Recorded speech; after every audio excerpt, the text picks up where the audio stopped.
జగన్ గారి విషయం కూడా అదే. మత మార్పిడులని ఆయన ప్రోత్సహించాడే కానీ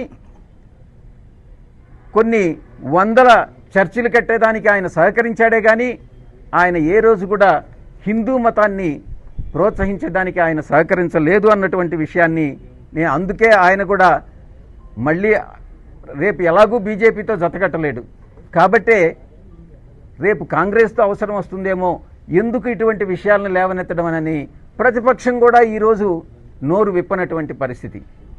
దీన్ని హిందువులందరూ ముక్త కంఠంతో దీన్ని ఎదుర్కోవాలి అని నేను వినవించుకుంటా ఉన్నాను.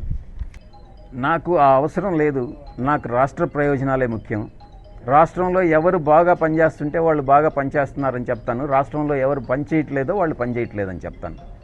నాకు ఎవరి మీద ద్వేషం లేదు, శత్రుత్వం లేదు. రాజకీయాల్లో ఒకటే గుర్తుపెట్టుకోవాలి, రాజకీయంగా ప్రత్యర్థులు ఉంటారేమో కానీ రాజకీయంగా శత్రువులు అనేటటువంటి వాళ్ళు ఉండరు. ఎవరికి ఎవరు శత్రువులు కాదు, ప్రత్యర్థులు మాత్రమే.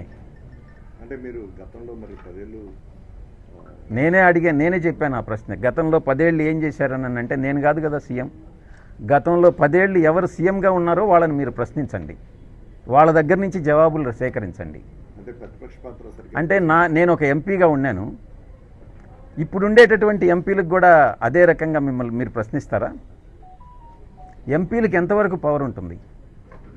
ఎంపీ ఏం చేయగలడు రాష్ట్రంలో? బయట ప్రపంచానికి తెలిసేది వేరే, లోపల రీజనల్ పార్టీస్లో జరిగేటటువంటిది వేరే. అవన్నీ బయట చెప్పుకోలేం. చెప్పుకోలేక కుమిలి కుమిలి ఏడవాల్సి వస్తుంది. అది పరిస్థితి. అంటే ఇప్పుడు ప్రతిపక్ష పాత్ర కూడా జగన్ పోషించలేకపోతున్నారు. ప్రతిపక్ష పాత్ర పోషించలేని అసమర్థ ప్రతిపక్ష నాయకుడు జగన్మోహన్ రెడ్డి గారు. ఇంతకన్నా ఏం స్పష్టంగా చెప్పమంటారు? అంటే ప్రతిపక్ష హోదా లేదు కాబట్టి నేను ఎవరుండారు ప్రతిపక్షంలో? ప్రతిపక్ష హోదా ఉందా లేదా అన్నటువంటిది కాదు ముఖ్యం. 11 మంది అయినా 5 మంది అయినా ఒక్కరైనా ప్రతిపక్షమే. ఆంధ్ర రాష్ట్ర అసెంబ్లీలో వేరే ప్రతిపక్షం లేదు.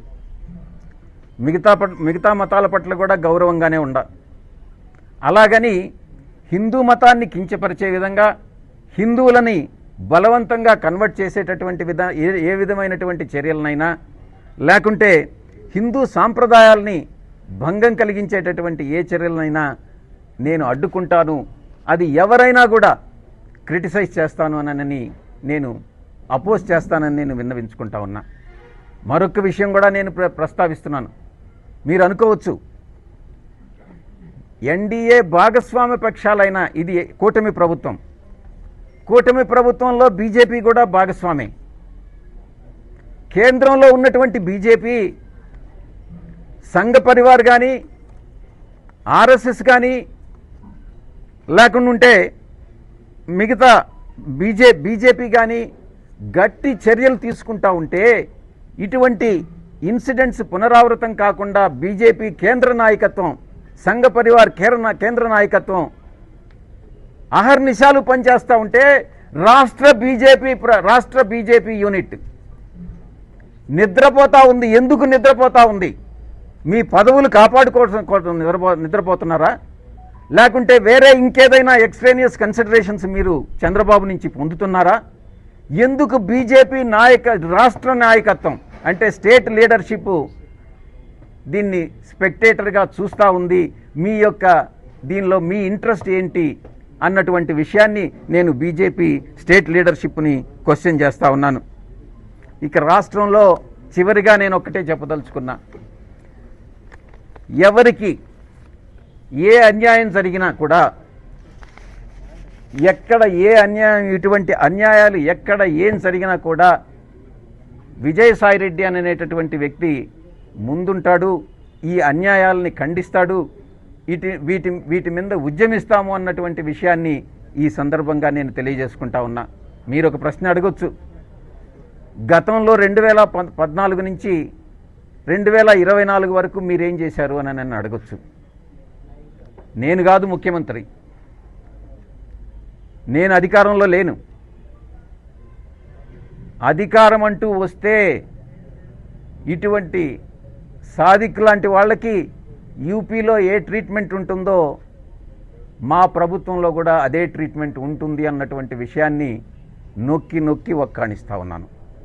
ఎటువంటి పరిస్థితుల్లో రౌడీజం కానీ, రేపులు కానీ, లేకుంటే ఇంకొక సంఘ వ్యతిరేక కార్యక్రమాలు ఏది కూడా సహించేది లేదు. నేను మళ్ళీ లాస్ట్గా చివరిగా చంద్రబాబు నాయుడు గారిని ఒకటే అడుగుతా ఉన్నా. మీకు 162 సీట్లున్నాయి 175 సీట్లకి. రెండు వంతు మెజారిటీ ఉంది, 2/3 మెజారిటీ ఉంది. మిగతా అన్ని రాష్ట్రాల్లో మాదిరిగా మీరు యాంటీ రిలీజియస్ కన్వర్షన్ బిల్ అని అనేటటువంటిది ఎందుకు తీసుకురావడం లేదు చంద్రబాబు గారు అని నేను క్వశ్చన్ చేస్తా ఉన్నా. మీకు చిత్తశుద్ధి ఉంటే, మీ కూటమి భాగస్వాములకి చిత్తశుద్ధి ఉంటే, ఇలా సాదిక్ లాంటి వాళ్ళు గ్రూపులు రాష్ట్రంలో ఎన్నున్నాయో తెలియదు. సాదికే ఒక చిన్న ముఠాకి 10 మందికి నాయకుడైతే ఎన్ని ముఠాలు ఈ రాష్ట్రంలో పనిచేస్తున్నాయో తెలియనటువంటి ఈ పరిస్థితుల్లో మీరు యాంటీ కన్వర్షన్ బిల్లుని మీరు ఎందుకు చట్టం చేయట్లేదు? మీకు సపోర్ట్ ఉంది, మీకు ఎవరి సపోర్ట్ అవసరం లేదు. వైఎస్ఆర్ కాంగ్రెస్ పార్టీకి నామినల్గా ఒక 11 ఉన్నాయి. మీరు ఈజీగా ఈరోజు చట్టం చేయొచ్చు. ఎందుకు చేయట్లేదు? మీ ఇంట్రెస్ట్ ఒకటే. మీ ఇంట్రెస్ట్ మైనారిటీ ఓట్లు ఎక్కడ పోతాయో, మళ్ళీ 29లో నాకు తిరిగి అధికారం రావాలి, రాష్ట్రం ఎలా పోయినా పర్వాలేదు, రాష్ట్ర అభివృద్ధి జరగకుండా పర్వాలేదు, రాష్ట్ర ప్రజలు నాశనమైనా పర్వాలేదు, నేను మాత్రం అధికారంలో ఉండాలి అనుకునేటటువంటి వ్యక్తి చంద్రబాబు నాయుడు గారు. ఆయనకు తీసిపోని విధంగా ఈవెన్ జగన్మోహన్ రెడ్డి గారు కూడా ఈరోజు పనిచేస్తూ ఉన్నారు. వాళ్ళతో కుమ్మక్కైనటువంటిది ఈ యొక్క రాష్ట్ర బీజేపీ నాయకత్వం. కేంద్ర బీజేపీ నాయకత్వం చాలా చిత్తశుద్ధితో పనిచేస్తూ ఉంది.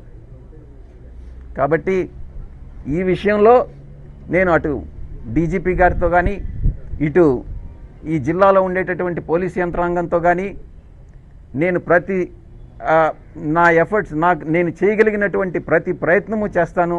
ఈ కుటుంబాన్ని ప్రొటెక్ట్ చేసేదానికి నేను ప్రయత్నిస్తాను. ఈ ఆస్తులన్నింటినీ ఏదైతే సాదిక్ లాక్కున్నాడో కొన్ని కోట్ల రూపాయలు విలువైనటువంటి ఆస్తుల్ని తిరిగి తీసుకొచ్చేదానికి నా వంతు కృషి నేను చేస్తానని, చివరిగా రియాన్షికి సంబంధించి భవిష్యత్తులో విద్యకు సంబంధించి ఏ ఖర్చైనా కూడా మేము భరిస్తాము అన్నటువంటి విషయాన్ని భాస్కర్ రెడ్డి గారికి కూడా చెప్పడం జరిగింది. ఇది నిలబెట్టుకుంటామని అనేటటువంటి విషయంతో నేను ముగిస్తా ఉన్నాను. కుటుంబం, నేను ఈరోజు ఉదయం ఒక ట్వీట్ పెట్టా. ఆ ట్వీట్లో సౌజన్య మరణ వాంగ్మూలాన్ని యాజ్ ఇట్ ఈస్గా ఆమె దాన్ని ట్రాన్స్లేటెడ్ కాదు, తెలుగునే టైప్ చేసి ఆమె సంతకం పెట్టినటువంటి పేపర్ నా దగ్గర ఉంది. కానీ అది బహిర్గతం చేయకూడదు కాబట్టి దాన్ని తెలుగులో టైప్ చేసి దాన్ని పెట్టా, యథాతథంగా పెట్టా, రిలవెంట్ ఎక్స్ట్రాక్ట్ పెట్టా. దీన్ని బట్టి మీకు ఒకటే అర్థమవుతా ఉంది, అర్థం చేసుకోవచ్చు. అది ఆమె చాలా వివరంగా కూడా రాసింది దాని విషయంలో. ప్రతి కుటుంబం, ఆంధ్ర రాష్ట్రంలో ప్రతి కుటుంబం, ప్రతి మహిళ, ప్రతి హిందువు ఈ విషయాన్ని సీరియస్గా తీసుకోవాలి అని నేను విన్నవించుకుంటా ఉన్నా.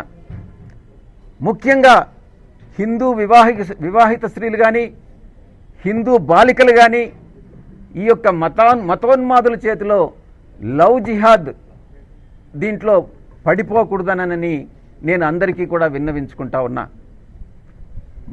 హిందూ మతానికి చెందినటువంటి ప్రతి ఒక్కరు కూడా ఈ విషయంలో జాగరూకత వహించాలి అన్నటువంటిది నేను విజ్ఞప్తి చేస్తా ఉన్నా. టీడీపీ నేతలు కానీ, వైఎస్ఆర్సీపీ ప్రతిపక్ష నేతలు కానీ వారి స్వార్థ ప్రయోజనాల కోసం నోరు విప్పట్లేదు. ఎందుకు విప్పట్లేదు అది కూడా చెప్తాను నేను.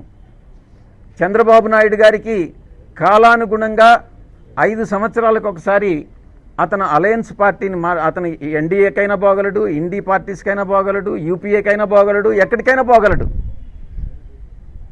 బీజేపీతో జతకట్టగలడు, కాంగ్రెస్తో జతకట్టగలడు.